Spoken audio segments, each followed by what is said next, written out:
Choque de Cultura, programa cultural e hoje, cinema. Olá, dançarinos, Não, é outro programa, confundi.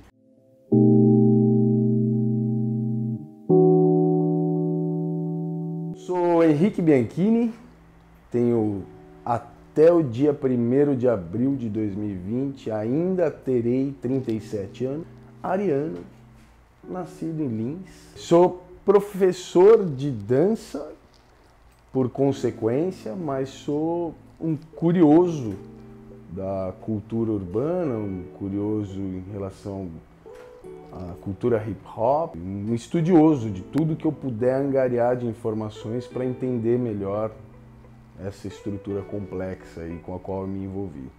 Curiosidade é uma das minhas características principais.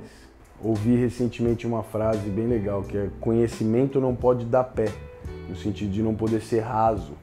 E eu acho que eu tendo a perceber o mundo dessa forma, em que tem mais coisa lá embaixo, a profundidade é um pouco maior do que é visível e eu me interesso por isso, para tentar descobrir do que é feito o mundo, né? Bom, a história, o começo do meu envolvimento com a dança, já contei algumas vezes, inclusive no Pé na Orelha. A minha mãe é da educação física e também dançava jazz.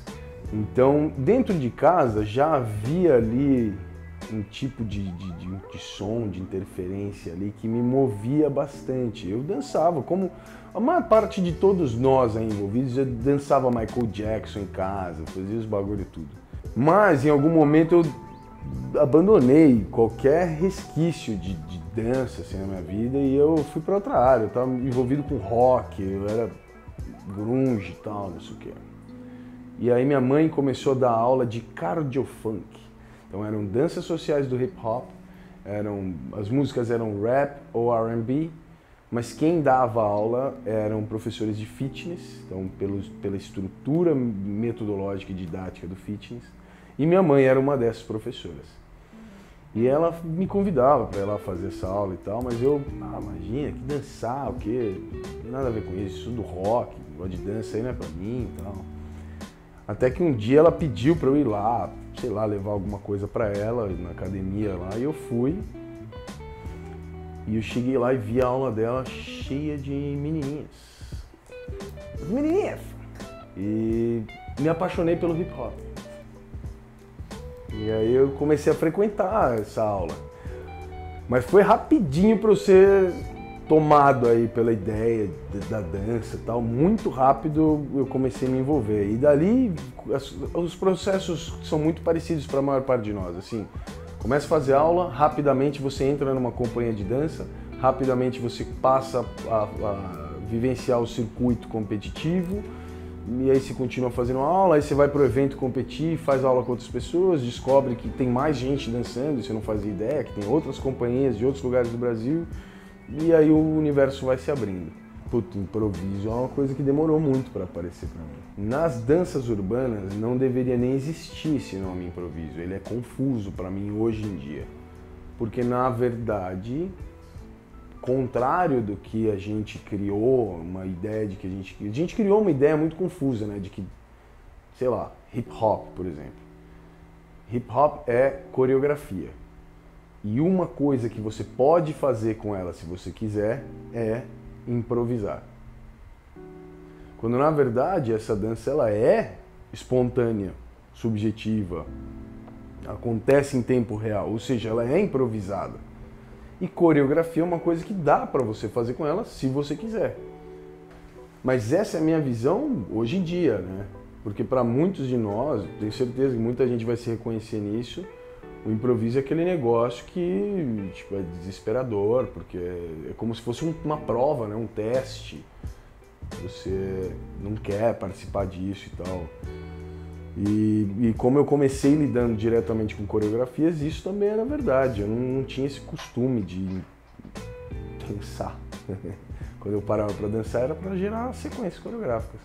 Mas eu lembro que começou a acontecer no Brasil uma ideia assim de que não, mas precisa improvisar. Não, precisa improvisar. Então, a princípio, para mim, foi também meio que um teste, uma prova, um negócio que eu tinha que treinar para fazer, né? Tem que treinar para improvisar. Foi um negócio meio bizarro, né? Pensar isso hoje em dia. Por conta dos processos que aconteciam nas minhas aulas, é que a ideia de improvisar começou a se tornar uma parte natural da dança para mim e da minha dança. Mas foi uma trajetória, assim, não foi orgânico de cara, não era. Como eu sei que para muita gente ainda não é. Ainda, eu adoro, não, eu danço hip hop e tal, mas eu não sou muito desse negócio de improvisar. Né? Eu nunca gostei de batalhar, essa é que é a real. Nunca foi uma vontade minha, mas havia meio que um processo de validação, um crivo assim, pelo qual você tinha que passar. Acho que existe até hoje, né, uma ideia de que nas danças urbanas, para ser original, de verdade, real, tem algumas coisas que você tem que fazer. E uma delas é que você tem que batalhar. Por causa daquela batalha eu descobri que... Não descobri nada. Na verdade, só descobri... Nem descobri, mas oficializei que eu não sou competitivo. Que eu não gosto de competir. A ideia de competir me incomoda, porque vai ter alguém que não vai ganhar, né? Isso é estranho. Se tem tantas opções de interação em que todo mundo ganha, aí eu vou escolher aquela em que alguém vai ter que perder. E eu fui saindo de várias caixas. Talvez a primeira caixa tenha sido essa de batalhar. E aí com o tempo fui descobrindo as coisas que mais me interessavam e também as coisas em que eu pensava, senti, entendi que eu poderia gerar mais contribuições. Assim. Tem uma ideia no Sapiens, do Yuval Harari, que ele fala assim que a revolução científica aconteceu por conta de uma ideia, que é chamada de ignoramos, no sentido de, efetivamente, nós ignoramos o funcionamento do mundo.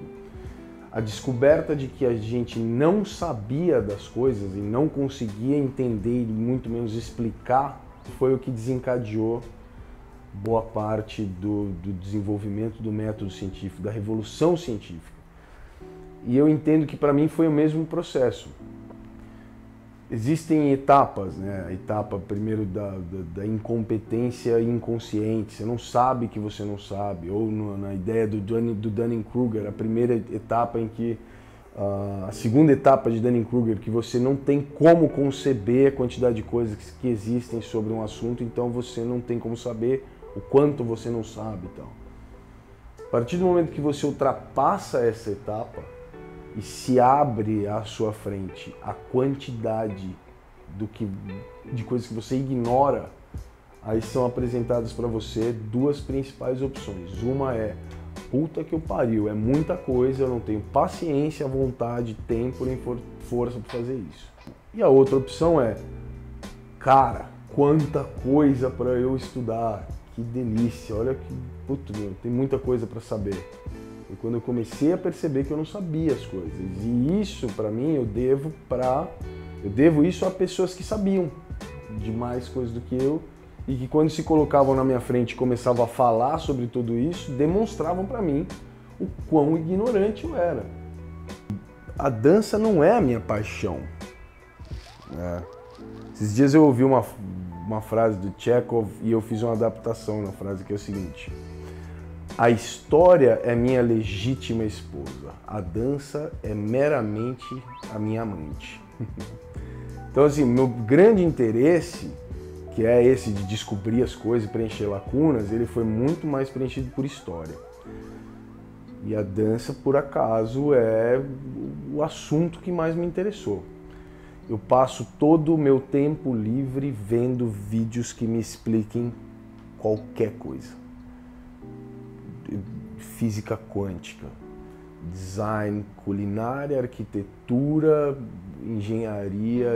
Agora, fora tudo isso, sou um homem de família, né, no sentido de que eu só sobrevivo, só existo, só consigo me entender no mundo com a minha família, que a minha família estendida inclui muita gente, mas a minha família rotineira, diária, é Tati e a Júlia.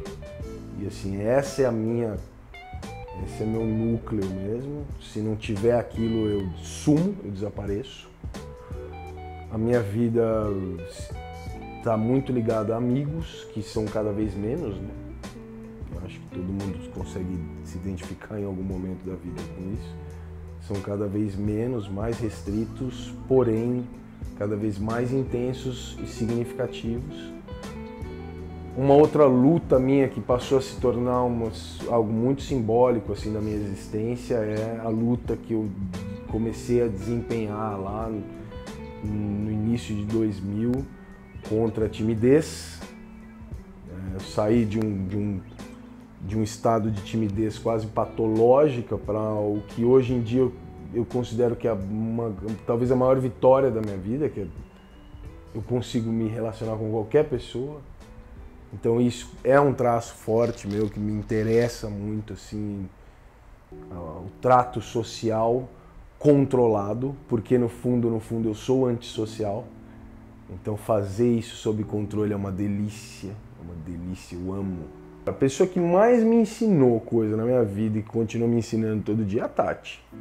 E de tudo, né? Profissionalmente, pessoalmente, astrologicamente, astronomicamente, metafisicamente. E é louco porque a Tati era um ícone, um ídolo inatingível. Tipo, a minha Xuxa foi a Tati, quando eu tinha 14, 15 anos. E ela já tinha uma carreira internacional.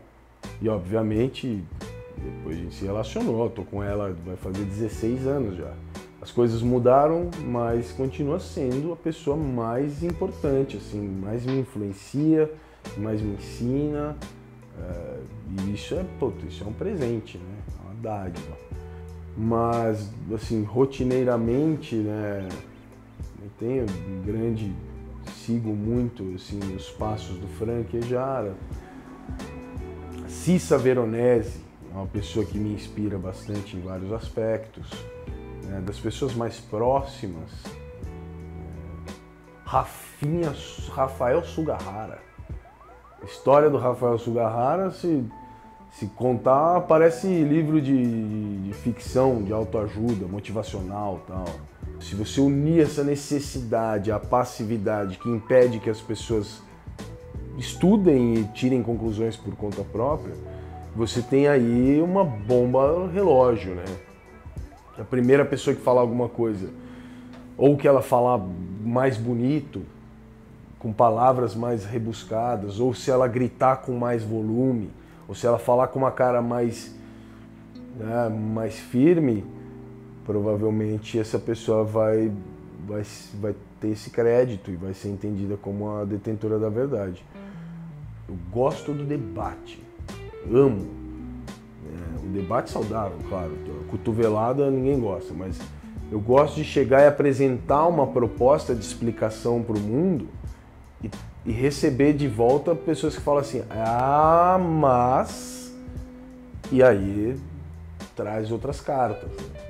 E é para isso que eu faço o que eu faço, na verdade, não é para resolver. Eu sempre falo, quem acompanha qualquer coisa minha, em qualquer mídia, eu falo assim, não estou aqui para responder nada, estou aqui para melhorar as perguntas. Tem sido esse o propósito desde o início. Danças urbanas, que vêm de contextos periféricos, né, dentro de estúdios de dança, e muitas vezes estúdios de dança com público elitizado e tal, e como é que essas coisas acontecem, como elas dialogam e tal. E eu tenho uma opinião sobre isso que é um pouco drástica. Toda manifestação expressiva popular, ela só faz total sentido quando ela está no contexto original que deu origem a ela. Quanto mais distante, tanto geograficamente quanto cronologicamente desse contexto, ela vai perdendo significado. Então, mesmo uma dança que nasceu no Bronx durante a década de 80, se eu pegar pessoas que são do Bronx, mas que nasceram em 2000, o próprio distanciamento cronológico faz com que essas pessoas não compreendam mais o contexto que deu origem a essa dança. Elas são do mesmo lugar, mas são de outra época. A cultura é outra e cada vez mais as gerações estão encurtando, né? As transformações estão ficando cada vez mais rápidas. Então, assim, num gap aí de 5 anos, você já não entende mais o que aconteceu 5 anos atrás, por que aconteceu, você não tem mais a mesma motivação. Então, quando a gente fala assim, mas o hip hop, por exemplo, é uma dança de periferia, então o que você acha? O problema está dentro do estudo de dança. Então, é uma dança de periferia, mas não a periferia que a gente tem aqui. Hip hop, por exemplo, é uma dança que foi gerada numa periferia de outro lugar em outro momento. Portanto, a periferia que nós temos neste lugar aqui, em uma época diferente, ela é tão distante do contexto original quanto o estúdio de dança, que hoje em dia existe aqui, por exemplo. Então, quando a gente fala assim, mas a gente não deve, não há algum débito, nós do estúdio de dança, a gente não tem algum débito em relação a esse contexto original? Temos, mas esse débito em relação à dança, ele não é com a periferia de São Paulo, por exemplo. Porque essas danças que eu, por exemplo, estudo, elas não vieram da periferia de São Paulo. Se eu desse aula de passinho foda, eu teria um débito com alguns lugares periféricos do Rio de Janeiro. Mas dançando hip hop, eu tenho um débito, mas não é com a periferia de São Paulo. E isso é uma coisa importante para lembrar, não porque para desmerecer a periferia de São Paulo, não, para valorizar as pessoas que fizeram essa dança lá atrás, lá em Nova York. Os pilares da apropriação cultural são o esvaziamento cultural e a falta de retribuição. Quando eu aqui no Brasil, eu branco, de classe média, nascido em 82, eu tô aqui falando sobre cultura hip hop, danças urbanas estadunidenses, uma das partes do meu trabalho é, ao invés de esvaziar de significados toda essa cultura, é preencher de significados. Tentar fazer um resgate histórico, coletar informações suficientes sobre essa história e preencher de significado tudo isso, para tentar combater a parte maléfica da minha apropriação cultural, porque ela existe. E o outro lado é tentar gerar algum tipo de retribuição para essas pessoas com as quais eu tenho esse débito, falando o nome delas em todo lugar que eu vou, tentando trazer essas pessoas para dar aula onde eu puder, colocando essas pessoas em redes sociais para tentar usar um pouco do crédito que eu tenho para fazer com que elas também tenham algum tipo de evidência, para que elas consigam, mesmo que indiretamente, pelo um pouquinho de retribuição que eu consigo dar, gerar algum tipo de lucro, seja ele financeiro ou de qualquer outra ordem. Eu tenho um vídeo que eu coloquei no meu canal do YouTube que chama-se Qual é a primeira street dance? Esse é um vídeo incrível, eu tenho muito orgulho desse vídeo. Mas quais são as primeiras referências de dança vernacular? Se você entender que dança vernacular é qualquer manifestação de dança popular que não teve influência de profissionais na sua estruturação, na sua criação, as primeiras danças que apareceram em qualquer sociedade humana são as primeiras danças vernaculares. Agora, se a pergunta for quais são as primeiras danças vernaculares, afrodiaspóricas, estadunidenses, pós-funk, eu sugiro que vai lá assistir o vídeo. Eu falo sobre isso lá. Tá lá. Eu gostaria de aproveitar então essa oportunidade de exposição para tentar agir aí como um difrator de uma ideia. Aliás, de duas. A primeira delas é: a passividade tem sido um dos maiores problemas no nosso meio das danças urbanas, no Brasil não, no mundo, mas no Brasil em especial. Esse complexo de cachorro vira-lata, de colônia, essa xenofilia exacerbada, o que vem de fora é melhor, o que essas pessoas falam, essa passividade, quem fica esperando alguém falar alguma coisa para completar o que você não sabe, isso tem sido o grande problema. Quando vocês me falam sobre esse perigo das pessoas aceitarem, por exemplo, o que eu falo como verdade absoluta, isso me assusta, porque isso diz respeito justamente a essa passividade. Então, minha primeira ideia, assim, gostaria de deixar isso mesmo como, sei lá, um pedido até. Vamos estudar de verdade, para que a gente possa fazer isso que eu falei que eu acho tão legal, que é o debate. Se alguém chegar para você com uma informação, uma opinião, uma teoria, para que você consiga analisar essa teoria, combater com dados que você já obteve, tentar gerar uma conclusão sobre isso e entregar algo de volta. E, para terminar, eu quero sugerir um exercício de imaginação para todos vocês. Imagina assim, pensa agora em uma coisa que você acha que é um problema nas danças urbanas, uma coisa que é chata, que atrapalha, que é ruim, que você vivenciou e que você não gosta, um negócio que te incomoda, algo que você tem para fazer uma reclamação sobre isso. E agora imagina isso em um mundo em que não tem competição organizada, não tem festival competitivo, não tem batalha organizada em evento.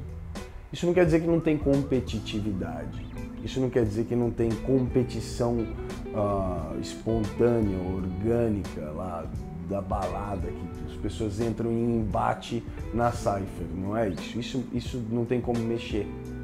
E é parte muito importante de tudo isso. Mas imagina que não tem mais competição mercadológica, assim, competição organizada.